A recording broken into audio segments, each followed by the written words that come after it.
Ever wondered how pilots know how high they are flying? Today, we're diving into the world of altimetry.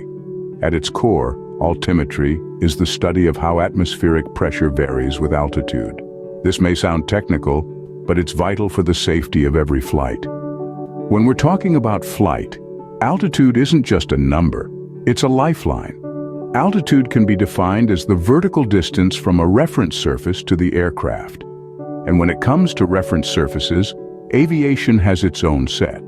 The tranquil surface of the sea, also known as mean sea level or MSL, the altitude of the runway threshold or the airport, the terrain over which the flight is conducted, and the isobaric surface of 760 mmHg or 1013 mb. So, understanding altimetry is crucial for pilots. But how do they measure their altitude? Pilots rely on a device called an altimeter to measure altitude, but how does it work? Well, it all boils down to the principle that atmospheric pressure decreases as altitude increases. As a plane ascends, the column of air above it becomes smaller, leading to a decrease in pressure. This is recorded by the altimeter and converted into a measurement of altitude. However, it's not just about how high you are, but also about how dense the air is. This is where the concept of density altitude comes in. It takes into account temperature and humidity, which can affect air pressure and thus the performance of the plane. Pilots use a reference known as the standard ICAO atmosphere to measure altitude. This is a hypothetical model of the atmosphere at sea level, with a standard pressure of 760 mmHg or 1013 millibars. That's how pilots measure their height in the sky. But what are some of the terms used in altimetry? In the world of altimetry, there are several terms that pilots need to be familiar with. Let's dive into some of these key terms and concepts. First off, absolute height, also known as HABS, is the vertical distance from mean sea level to a given point.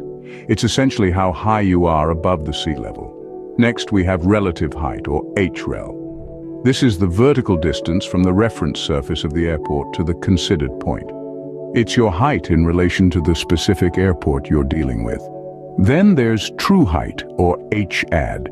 This is the vertical distance from the reference surface that passes through the terrain being flown over. Given the irregularities of the terrain, true height is constantly changing during flight. Moving on, flight level, or FL, refers to the vertical distance measured from an isobaric surface of 760 mmHg or 1013 mb. This term is commonly used in air traffic and above the transition layer. Now, let's talk about transition altitude. This is the height at which aircraft switch from measuring flight height relative to the airport's reference surface to the isobaric surface of 760 mmHg. It's like changing the ruler you're using to measure your height, and it is specific to each airport, remaining constant despite atmospheric pressure variations. Finally, we have the transition level, which is the lowest flight level. When an aircraft descends through the transition level, the onboard altimeters switch from the standard pressure to QFE or QNH. Unlike the transition altitude, the transition level is not fixed and changes depending on the atmospheric pressure variations in the airport's area. So, these are the various heights and levels pilots consider during flight, each relating to different reference surfaces and serving different purposes. Understanding these terms and concepts is crucial to navigating the skies safely and efficiently. And that's a wrap on altimetry. Next time you're on a plane, you'll have a better understanding of what those numbers mean when the pilot announces the cruising altitude.